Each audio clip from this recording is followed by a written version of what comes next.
नमस्कार, मैं हूं रीनू। आप सभी दर्शकों का अन्नदाता कार्यक्रम में स्वागत करती हूं। हमारे देश का किसान जन का पोषक है, वह श्रम का देवता है, अन्नदाता है। उसमें ही भारत की आत्मा निवास करती है। ऐसे ही किसानों की प्रगति के लिए हम खेती बाड़ी से जुड़ी हुई बहुत सी नई लाभकारी जानकारियां हर रोज सुबह लेकर आते हैं। तो चलिए कार्यक्रम शुरू करने से पहले देखते हैं आज क्या है अन्नदाता में। नए फल उद्यानों की देखरेख करना है जरूरी।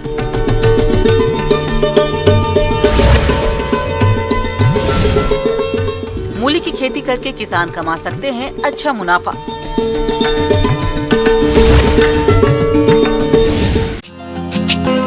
हमारे प्रदेश के अनेक किसान भाई फलदार पौधों के बगीचा लगाकर अच्छा लाभ कमाते हैं। इसी बात को ध्यान में रखते हुए यदि आपने भी नए फल बाग लगाए हैं तो आने वाले समय में अधिक फल उत्पादन के लिए इस समय कौन कौन से कार्यों को करने की जरूरत है, इसकी समस्त जानकारी के लिए हम आपकी मुलाकात करवा रहे हैं ग्राम बमोरी कला, जिला सागर के प्रगतिशील किसान सत्यजीत सिंह से।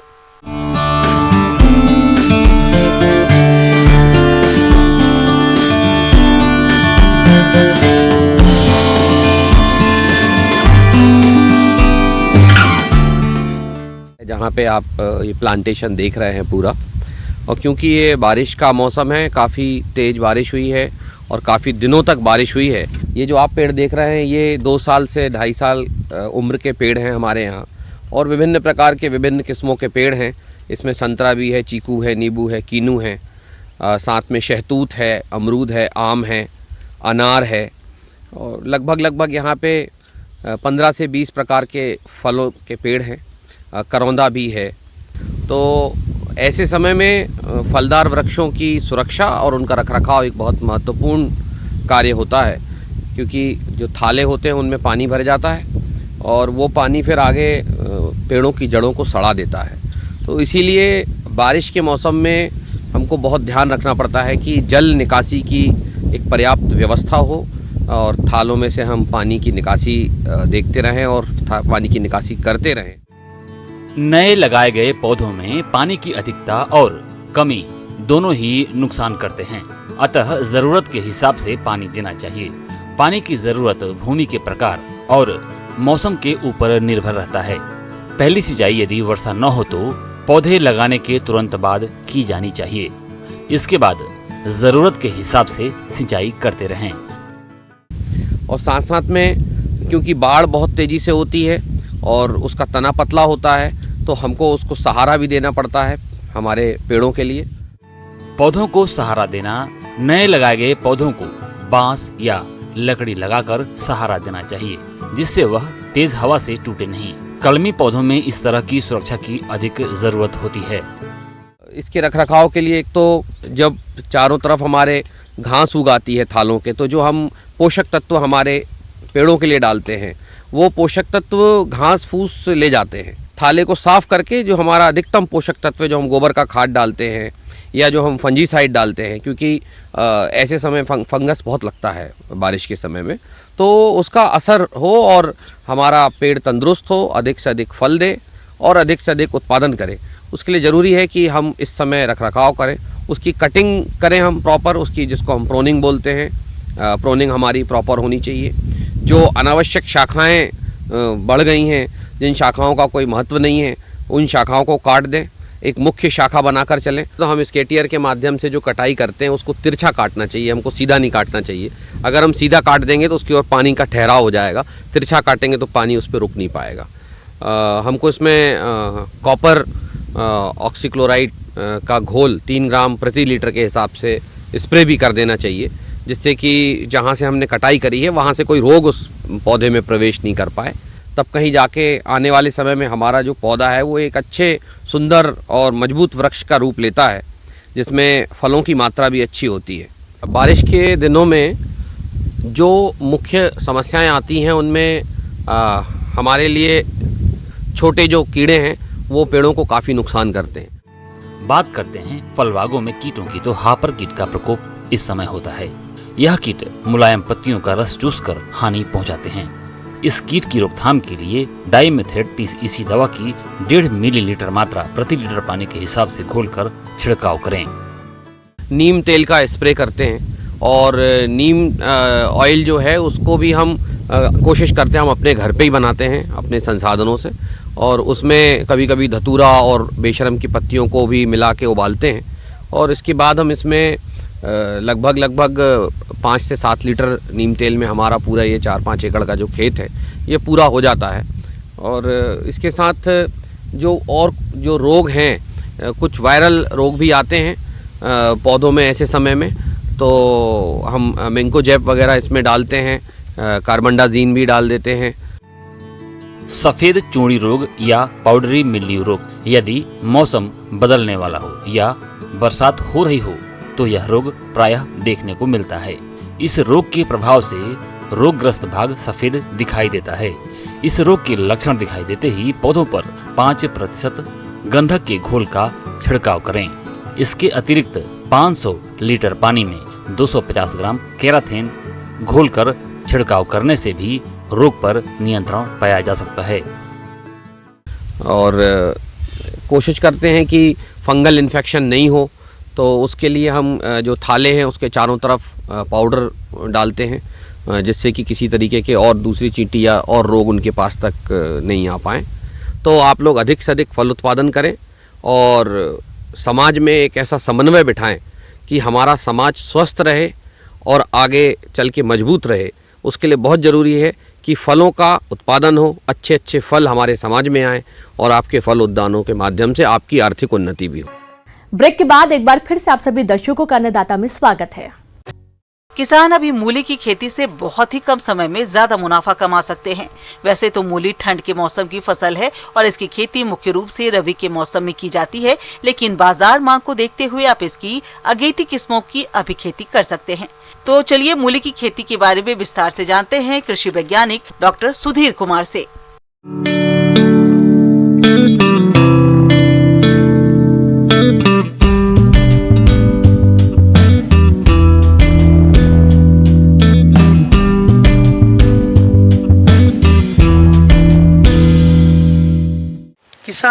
किसान भाई नमस्कार। किसान भाई, अभी मूली की खेती, आप आगात में मूली की खेती करके आप अच्छी आमदनी ले सकते हैं। मूली की खेती करने के लिए किसान भाई आप भूमि का चयन कर लें। आप देखें कि जहां पर जल जमाव की एरिया ना हो, ऊंची ज़मीन हो जिसमें जीवाश्म की मात्रा अच्छी हो, तो वैसे ज़मीन का आप चयन कर लें।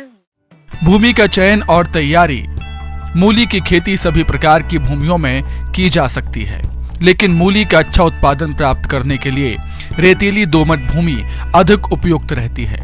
मूली के लिए गहरी जुताई की आवश्यकता होती है, इसीलिए खेत की एक जुताई मिट्टी पलटने वाले पिलाऊ से करने के बाद 2 से 3 बार कल्टीवेटर चलाकर भूमि को समतल कर लें, जिससे फसल का उचित विकास हो सके। भूमि का चयन कर लेते हैं, उसके बाद आप प्रभेद का चयन करें। जो आगात में किसान भाई जो प्रभेद का चयन करते हैं उसमें कई सावधानियां बरतनी होती है। तो पूसा चैत की जो है इसका भी चयन कर सकते हैं किसान भाई। इसके अलावे जो है किसान भाई आप पूसा रेशमी है, पूसा मृदुला है, अर्का निशांत है, काशी श्वेता है और काशी हंस है, जो आई बिहार की वैरायटी है। और काशी श्वेता 30 से 35 दिन की प्रभेद है और ये 450 कुंटल लगभग इसका उत्पादन क्षमता है। इसके लिए किसान भाई जब आगात आप करते हैं तो अभी अगस्त से सितंबर माह में आपकी इसकी खेती करें। अगर मध्य में करेंगे तो अक्टूबर नवंबर में, और जो बरसाती है वो जुलाई से अगस्त महीना में ये खेती होती है। जुलाई से अगस्त तक ये जो बरसाती मूली की खेती करते हैं। खाद और उर्वरकों का प्रयोग। किसान भाइयों, मूली की फसल से अधिक उत्पादन प्राप्त करने के लिए खाद और उर्वरकों का संतुलित मात्रा में प्रयोग करना जरूरी होता है। इसलिए 150 कुंटल गोबर की खाद या compost, 217 kilo urea, 313 kilo single super phosphate तथा 167 किलो म्यूरेट ऑफ पोटाश प्रति हेक्टेयर की आवश्यकता होती है। इनमें से गोबर की खाद, सिंगल सुपर फास्फेट और म्यूरेट ऑफ पोटाश की पूरी मात्रा का उपयोग खेत की तैयारी के समय पर करना चाहिए, और यूरिया को 2 भागों में बांटकर पहली मात्रा का प्रयोग बुआई के 15 दिन बाद और दूसरी मात्रा का उपयोग 30 दिन की फसल अवस्था पर उपरिवेशन के रूप में करना चाहिए। बुआई से पहले मूली के बीजों को कार्बेडाजिम दवा 3 ग्राम प्रति किलोग्राम बीज की दर से बीज उपचार करें। और मूली की खेती करने के लिए किसान भाई सीड का जो है ये 4 से 5 केजी प्रति हेक्टेयर है।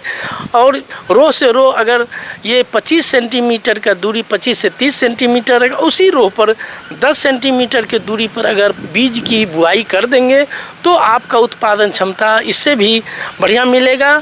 पूरी उसमें सूरज की रोशनी प्रॉपर वे में मिलेगा, हवा का प्रवेश होगा और इसमें रोग व्याधि का भी प्रकोप कम होगा। दूसरी विधि है मेड़ों पर बुआई। इस विधि में क्यारियों में 30 सेंटीमीटर की दूरी पर 15 से 20 सेंटीमीटर ऊंची मेढ़े बना ली जाती हैं। इन मेड़ों पर बीज को 4 सेंटीमीटर की गहराई पर बो दिया जाता है। बीज उग आने पर जब पौधों में 2 पत्तियां आ जाती हैं, तब पौधों को 8 से 10 सेंटीमीटर की दूरी छोड़कर बाकी पौधों को निकाल दिया जाता है। बुआई की ये विधि अच्छी रहती है क्योंकि इस विधि से बोने पर मूली की जड़ की बढ़वार अच्छी होती है और मूली मुलायम भी रहती है।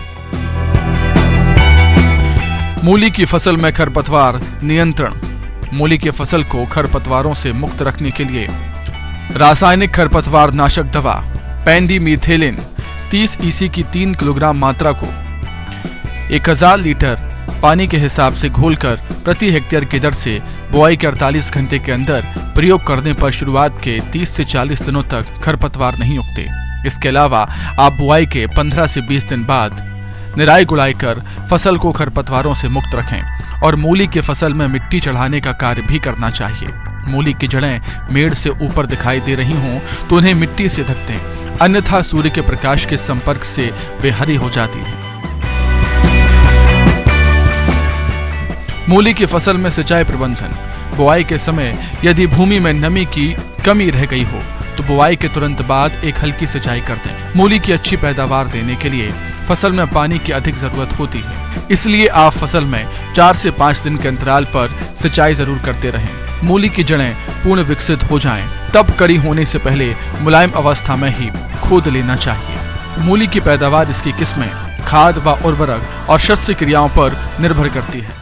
तो इन सारी बातों को ध्यान रख के अगर मूली की खेती किसान भाई करेंगे तो आपका इनकम जो है बरसाती मूली में या आगात मूली की खेती करेंगे, इस समय मूली का रेट भी जो मार्केट में बढ़िया होता है तो आपको आमदनी अच्छी होगी।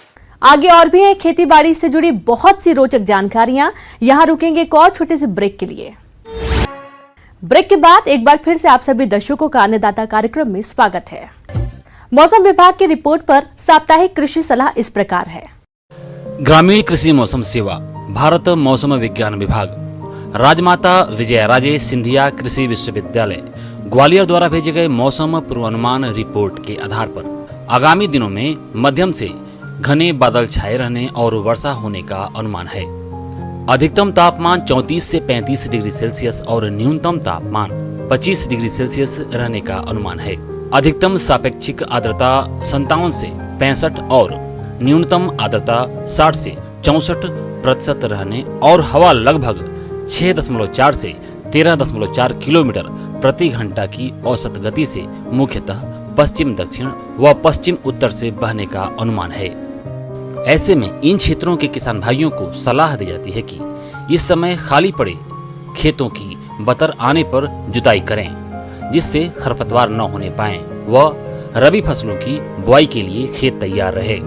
संभावित मौसम में तिल की फसल में झुलसा रोग की संभावना हो सकती है, अतः दिखाई देने पर इसकी रोकथाम के लिए मैंगोजेब 3 ग्राम दवा प्रति लीटर पानी के हिसाब से घोल बनाकर 2 से 3 बार 10-10 दिनों के अंतराल पर छिड़काव करें। तोरिया की बुआई के लिए उर्वरक और उन्नतशील किस्मों का चयन कर बीज की व्यवस्था कर लें एवं बरसात खत्म होने पर खेत तैयार कर बुआई करें। अरहर की फसल में फली बेधक कीट का प्रकोप पुष्पा अवस्था से ही शुरू हो जाता है, इसलिए इसके नियंत्रण के लिए प्रोफेनोफास 1.5 लीटर प्रति हेक्टेयर की दर से 500 से 600 लीटर पानी में घोलकर छिड़काव करें। धान की फसल में तना छेदक कीट की संभावना हो सकती है, अतः दिखाई देने पर इसके नियंत्रण के लिए कार्टाफ हाइड्रोक्लोराइड 4G की 15 किलोग्राम मात्रा प्रति हेक्टेयर की दर से डालें। बेर के देसी जाति के पुराने पेड़ में बडिंग लगाने का कार्य करें। दुधारू पशुओं को दुग्ध उत्पादन क्षमता बढ़ाने के लिए संतुलित आहार दें। संतुलित पशु आहार बनाने के लिए बाजरा 18%, गेहूं 20%, सरसों की खली 32%, चना की चुन्नी 14%, अरहर की चुन्नी 12%, नमक 2%, विटामिन और खनिज लवण 1%, चूना पाउडर 1% का उपयोग कर किसान स्वयं पशु आहार तैयार कर पशुओं को खिलाएं। पशुओं में इस समय अफरा रोग अधिक मात्रा में हरा चारा खिलाने से हो जाता है, अतः अफरा रोग होने पर इसकी रोकथाम के लिए टिम्पाल या प्लोटोसिल दवा 200 मिलीलीटर प्रतिदिन प्रति पशु के हिसाब से दें।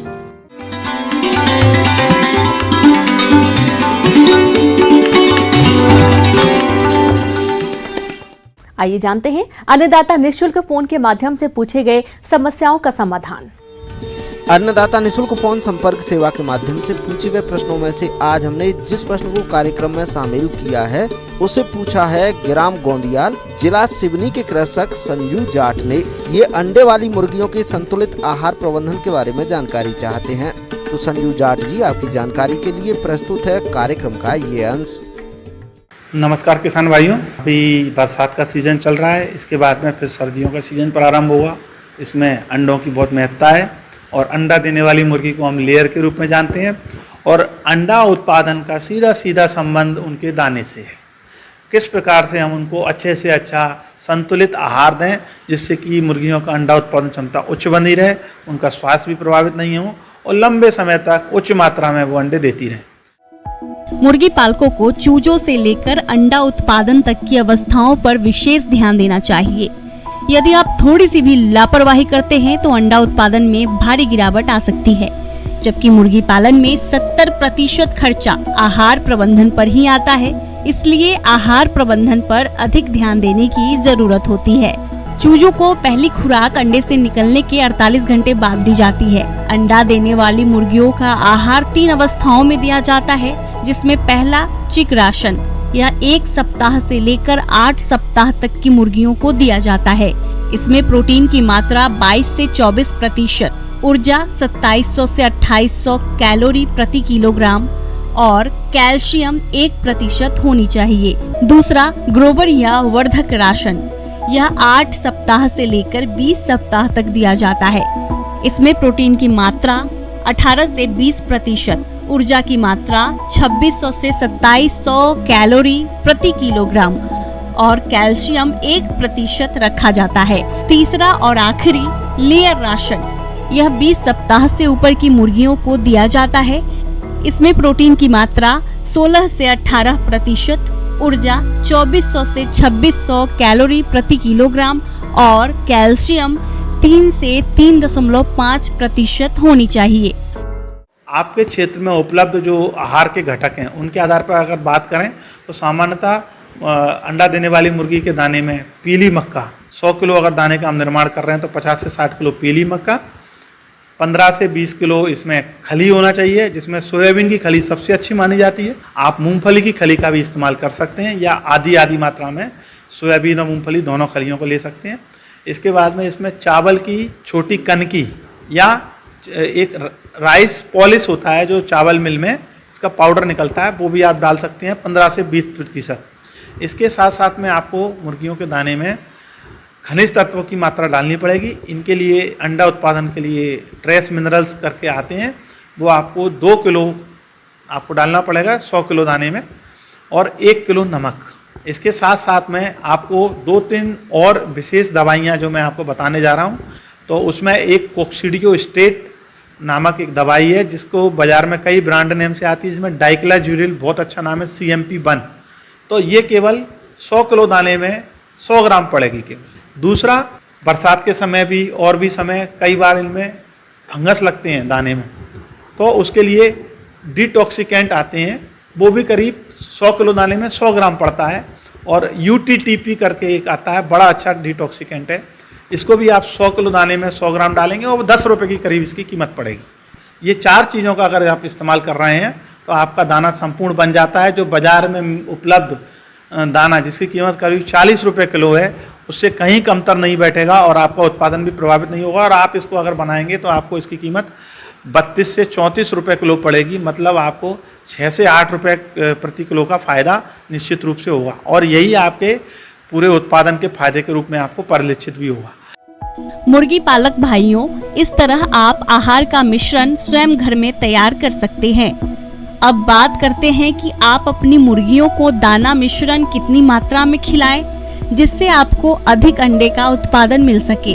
इसके साथ ही खिलाते समय क्या क्या सावधानियां रखनी चाहिए, इन पहलुओं पर खासकर ध्यान देने की जरूरत होती है। सर्वप्रथम कितनी मात्रा दें, तो जो मुर्गी अंडा देती हैं उनको सामान्यतः 110 से 120 ग्राम प्रति मुर्गी की दर से आहार दिया जाता है। इससे ज़्यादा अगर आप आहार देंगे तो उसका शारीरिक भार बढ़ेगा, जिससे कि उसकी अंडा क्षमता भी प्रभावित होगी। उसके साथ साथ में आप दाने में कितनी बार आपको दाना देना चाहिए ये भी महत्वपूर्ण है। दिन में 2 बार आपको दाना देना चाहिए, एक बार सुबह और एक बार करीब 4 बजे। 2 बार दाना देने से क्या रहता है कि कई बार मुर्गी जो सुबह नहीं खाई है वो शाम को खाएगी और जो शाम को खाएगी वो अंडे उत्पादन में बड़ा अच्छा उसका प्रभाव रहता है। और मुर्गियों का अंडा उत्पादन सामान्यतः सुबह 9 बजे से लेकर दोपहर के 2 बजे तक होता है। उसके बाद वो दाना खाकर आराम से बैठती हैं, उसके बाद फिर एक बार शाम को 4, 5, 6 बजे पे फिर दाना खाती हैं। तो आप 2 बार उनको दाना डालिए। आपको ये भी देखना है कि जो आप 110 से 120 ग्राम दाना दे रहे हैं, उनको आहार दे रहे हैं, वो अच्छी गुणवत्ता का हो। आपको उनके दाने में शुरुआत से ही 3% कैल्शियम, मतलब अगर आप 100 किलो दाना बना रहे हैं तो उसमें 3% कैल्शियम सोर्स जरूर होना चाहिए, जिसमें कि विशेष रूप से जो लाइमस्टोन पाउडर होता है जो भूरे कलर का रहता है, और एक बहुत अच्छी कम कीमत का और एक अच्छा कैल्शियम सोर्स भी उपलब्ध है सेल ग्रेट। अगर वो आपको उपलब्ध हो जाता है मार्केट से तो वो सबसे अच्छा माना जाता है, क्योंकि इसमें संतुलित मात्रा में कैल्शियम और फास्फोरस की मात्रा रहती है जो अंडा उत्पादन के लिए आवश्यक है। दाने का भंडारण बहुत महत्वपूर्ण है। बारिश के समय में, आने वाले समय में भी इसको पॉलीथीन के बैग में रखना है और आपको 15 दिन का दाना आपको बना के रखना है। उससे ज़्यादा दाना आप मत बनाइए, क्योंकि 15 अभी बारिश में उसमें फंगस की संभावना रहती है। दाने के बर्तन को साफ रखिए। उसके साथ में निरंतर रूप से दाने की गुणवत्ता पर भी ध्यान रखिए, कहीं आपके दाने में फंगस तो नहीं लग रहा है, कोई अवांछित उसमें सुगंध तो नहीं आ रही है, और जो आप दाना दे रहे हैं उसमें कहीं आपके गोदाम में कहीं चूहे तो नहीं है, क्योंकि चूहे भी कई बार वो बीमारी का वाहक बन जाते हैं, तो उनकी भी रोकथाम आपको करनी चाहिए। तो इन्हीं सब बातों का अगर आप ध्यान रखेंगे किसान भाइयों, तो निश्चित रूप से आप अपने मुर्गियों को अच्छी मात्रा में अच्छा संतुलित आहार दे पाएंगे, जिससे कि उनका अंडा उत्पादन अच्छा बना रहे।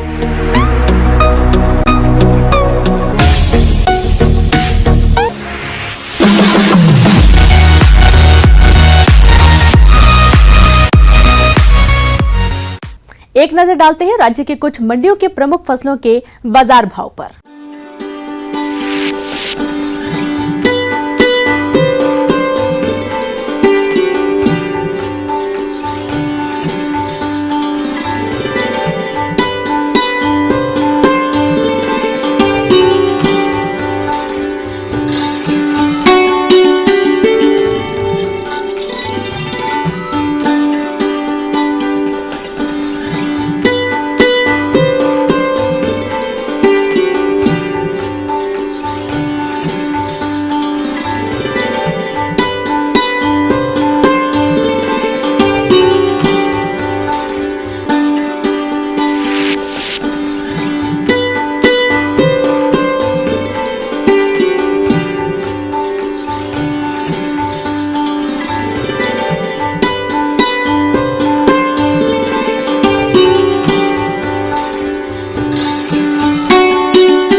किसान भाइयों, कृषि संबंधित समस्या और सुझावों के लिए आप हमें इस पते पर संपर्क कर सकते हैं।